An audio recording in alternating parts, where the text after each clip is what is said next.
Hello everyone, Chris here with Platinum Reviews. Today we have the newest review for Disgaea 7 Vows of the Virtueless on PlayStation 5.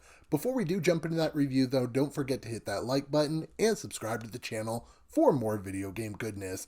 Let's go ahead and jump right into that review. Going into Disgaea 7, I was genuinely excited just because my only time ever playing any game in the series was Disgaea 6, and I absolutely loved it. The story was absolutely fantastic. It was engaging. I cared for the characters. There were so many positives with the game. Yeah, there were quite a bit of negatives as well, but overall, I really enjoyed the game. So it was met with some disappointment when the story in Disgaea 7 just wasn't there for me. Now, to give you a brief glimpse at whatever the story was trying to accomplish, you play as Fuji, the main character who is employed by Perlica in her quest to gather all the demonic weapons. As she goes through this quest, you meet all these zany, fun characters, or I guess they were trying to be fun, but they're not. And you are continuing to get the demonic weapons. It goes further than that, and I won't really go too in depth with what the actual story is and whatnot, but that's the main synopsis. It actually never really does it for me. The whole time I was kind of bored with it. And like I said earlier, the entire story was bland, incredibly bland. I did not like it. It wasn't until Act 3 that I enjoyed any portion of the story. Each character has their own annoying quirk that I don't know why, but they're just so annoying. One of them can't feel empathy. Every time he does, he vomits blood. Another one gets every single saying known to man wrong, and everybody's constantly correcting her. And it is every single sentence out of these people's mouth that are the same way. There's another character who literally says, I have a probability of 100% that that's going to happen. Oh, there's a 0% probability. Every single sentence. It's absolutely annoying that all these characters just keep repeating the same catchphrases, if you will, over and over again throughout this bland story.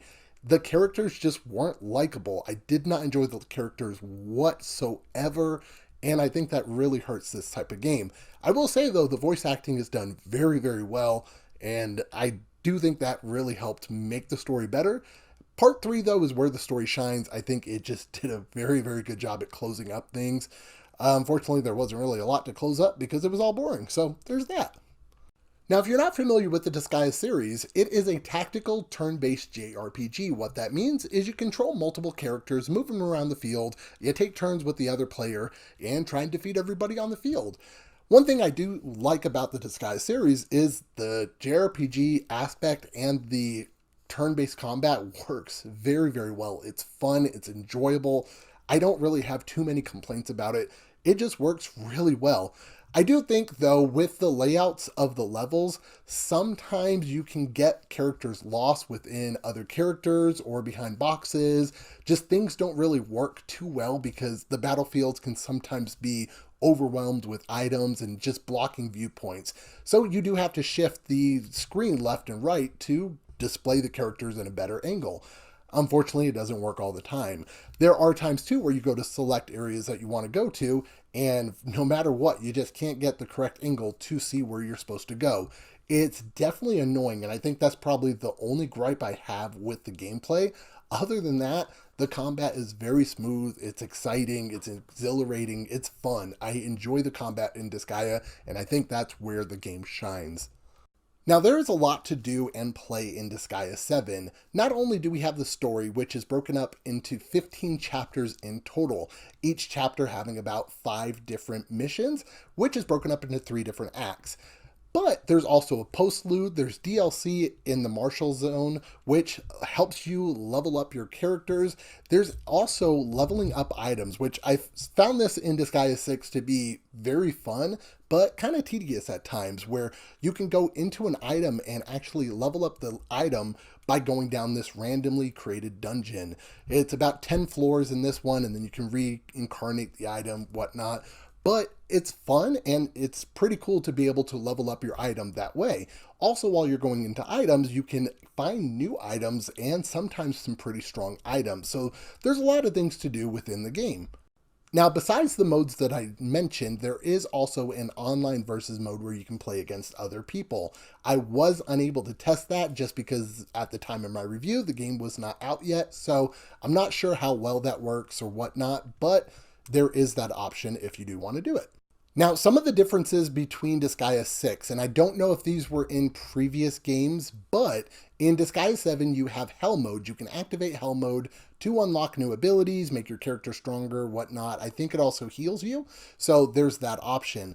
And as you're playing, you accrue some rage. This rage can be used to jumbify your character, allowing you to take over the edges of the battlefield and becoming enormous, whatever that word is. And you can do devastating attacks to wide areas of enemies. Also, if another enemy jumbifies, you can attack them in a kaiju type battle. It's pretty fun, and I think that was probably one of the coolest new features in the game.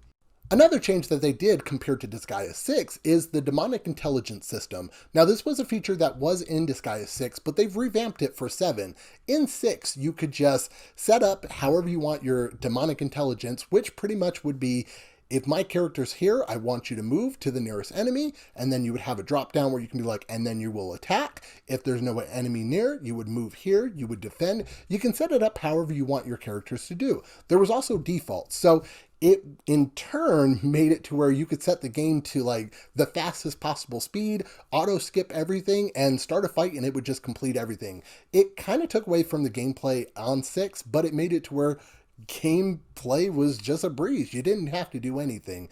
Now they revamped this in 7. No longer can you use the demonic intelligence system on every fight. In fact, now you can only use it on fights that you have already completed. There is also a limit to this. You only have a certain amount that you can do. In order to do more, you have to just play the game like normal. So I thought this was a good addition to make it to where I'm not just cheating away the game and actually playing the game more. Now, I only had 2 other really big issues. The first one would be the auto update or auto save feature. As you play the game, when you complete a mission and you go back to the main base, it will auto update. Unfortunately, when this happens, the game freezes up for a few seconds before it lets you play again. This really takes away from the game and can be very annoying. It happened every single time it auto update. I'd be running and then my character would just stop, chill for a second before it would start going again. Another issue I had is during cutscenes. When characters would go from one character talking to the other, sometimes it would do a audio cut out to where it kind of sounded like something dropping, or I can't really make the noise. It was like, it wasn't like that, but I'm not good at making noises, apparently, but it just really took away from the gameplay. I didn't have the audio cutouts at any other portion in the game. It was just during cutscenes, but it was really, really annoying. Overall, I enjoyed my time with Disgaea 7. Yeah, there's the glaring issues of the boring story, the bland characters, the problems with the gameplay where you cannot see where you're trying to move or objects getting in your way, but there are some new additions that make the game fun. I do feel like the game was a little bit easy compared to 6, a little bit too easy if you will, but the addition of the Jumbo 5 characters and Hell Mode really makes it a blast. I would give Disgaea 7 a 7 out of 10. It's the 7th game in the series, why not give it a 7? If you have any questions about the game, let me know in the comments down below. Also, thank you for NIS America for giving me a review code of the game. I really do appreciate it. This is Chris with Platinum Reviews. Don't forget to hit that like button and subscribe to the channel for more video game goodness. As always, keep getting those trophies, and I'll catch y'all on the next video. Demonic sword! Ansan Musashi! Prepare yourself!